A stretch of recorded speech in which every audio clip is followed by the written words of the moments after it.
présente, donc je suis Jean-Marc Legge, un des associés de la société GGL, qui est l'aménageur de ce quartier des Constellations.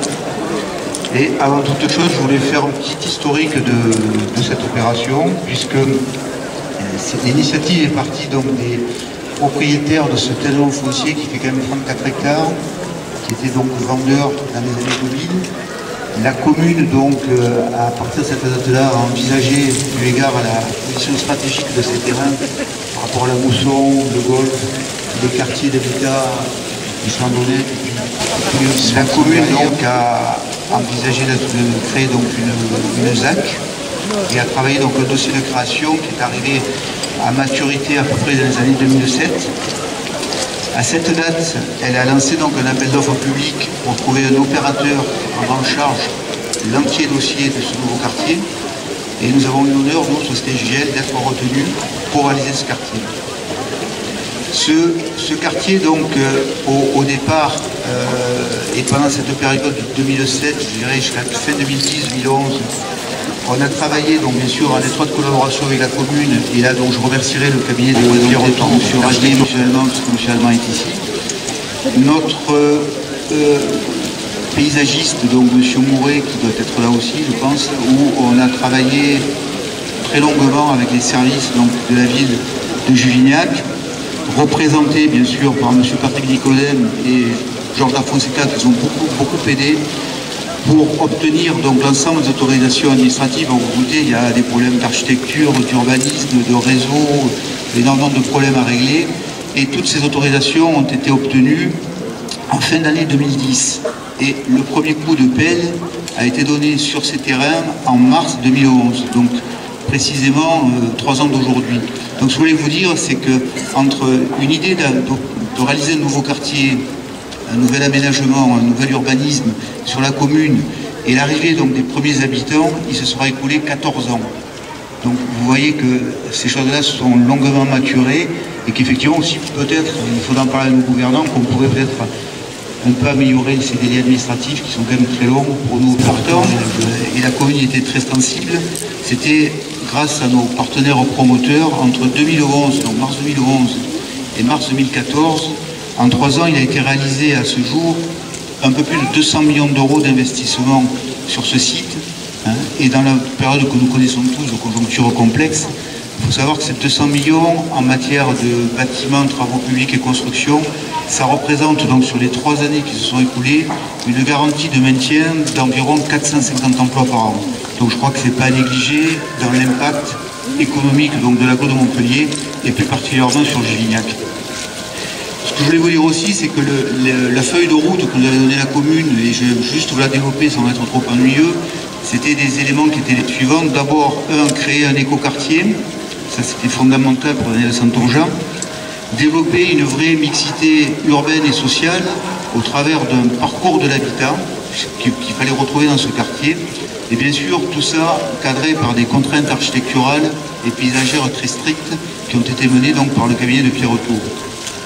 Concernant donc l'écoquartier, donc là je remercierai chez nous Pascal Louchet qui est présent, qui s'est énormément investi sur cette facette du dossier.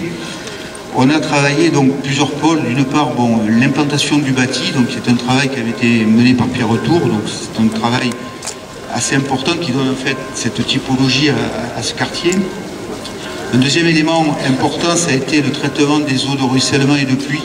Donc on ne s'en rend pas encore très compte puisqu'il y a beaucoup de travaux à terminer. On est dans cette phase actuellement de travaux où l'ensemble des eaux de pluie sont récupérées dans des noues plutôt qu'être rejetées brutalement dans la Mousson. Un autre élément qui a été important, ça a été donc de développer un système de circulation douce qui quadrille la totalité de ce quartier. Alors là non plus, ça n'apparaît pas encore aujourd'hui, mais ça va apparaître dans les prochains mois, qui va permettre en fait à tous les habitants de pouvoir se déplacer au travers de pistes piétonnes et cyclables. Je crois que c'est quand même très important dans le futur vécu de ce quartier. Un autre élément qui est important aussi, ça a été un système de réseau de chaleur et de chauffage. On ne s'en rend pas compte non plus parce que c'est sous les voiries, qui est quand même novateur, puisqu'on a inauguré d'ailleurs l'an dernier une chaudière biomasse qui alimente la totalité des logements que vous avez autour de vous. En tout, il y a 1600 logements sur cette opération, en eau chaude, sanitaire et en chauffage. donc de la biomasse qui apporte un vrai bilan d'impact sur l'environnement. Le dernier élément, bien sûr, qui est un élément fondamental, c'est le tramway, la station de tramway que vous avez juste en face de vous, qui permettra, on l'espère tous, une moindre utilisation de la voiture. En ce qui concerne les mixités, donc elles sont de deux ordres. La mixité urbaine, donc c'est celle que vous voyez autour de vous, où vous trouvez dans ce quartier toutes les typologies d'habitat. C'est-à-dire il y a des immeubles collectifs, en R+4, il y a des semi-collectifs, il y a du groupe d'habitation et il y a de l'habitat pavillonnaire qui se trouve plutôt côté golf. Donc vous avez toute cette typologie de logement.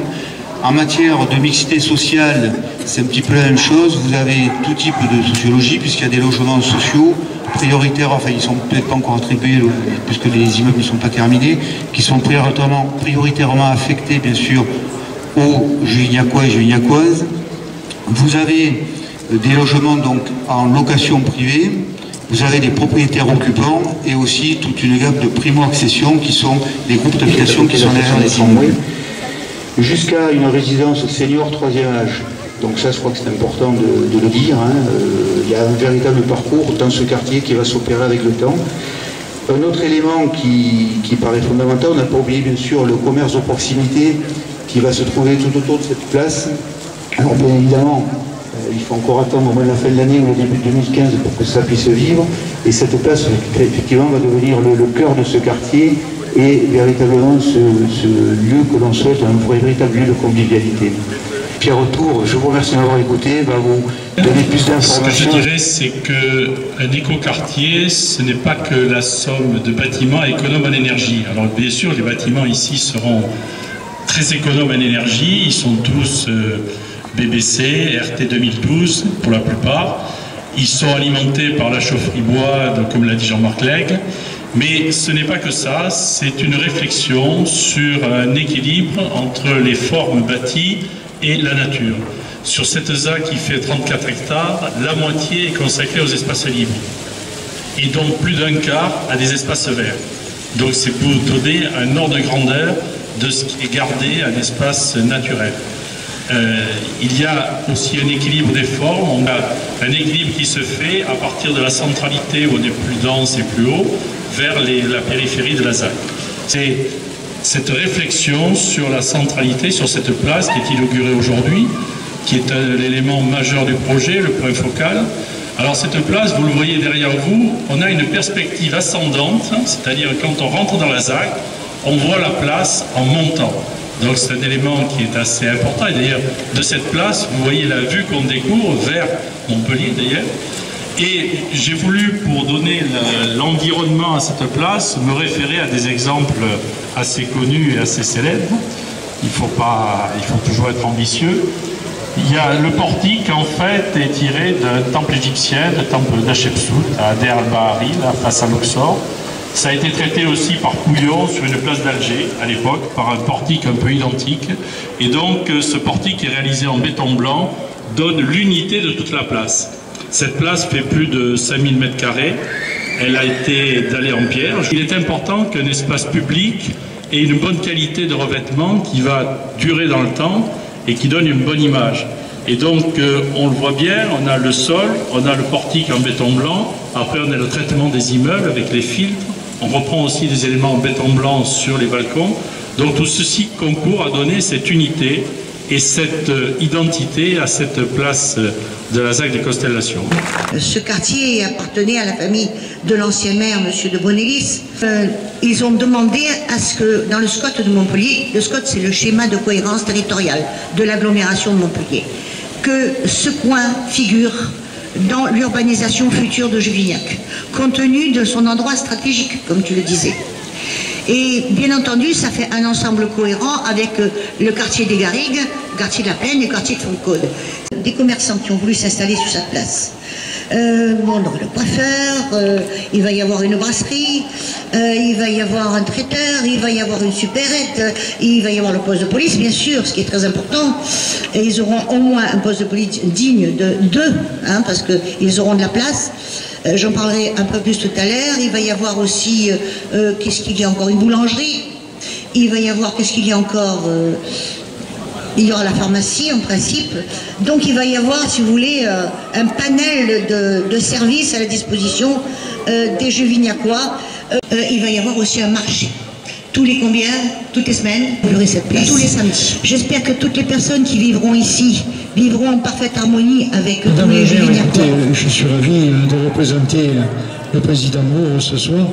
En tout cas, il y a une chose qui est certaine, c'est que Juvignac, qui est une porte sur la ville de Montpellier, est une porte essentielle sur l'agglomération, et je pense que tout ce qui a été fait en matière d'urbanisme, et je n'en veux que pour preuve l'inauguration d'aujourd'hui, et par rapport à l'urbanisme, de la façon dont il s'est développé, à proximité de la capitale régionale, quelque part, c'est une réussite avec tout ce qui a été fait avec l'agglomération, sur les transports et autres.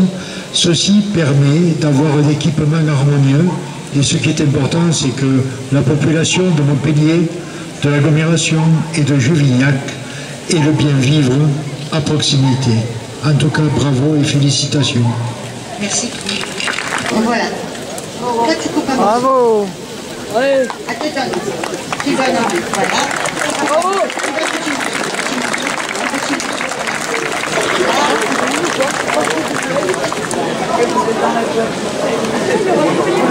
Oh, pardon.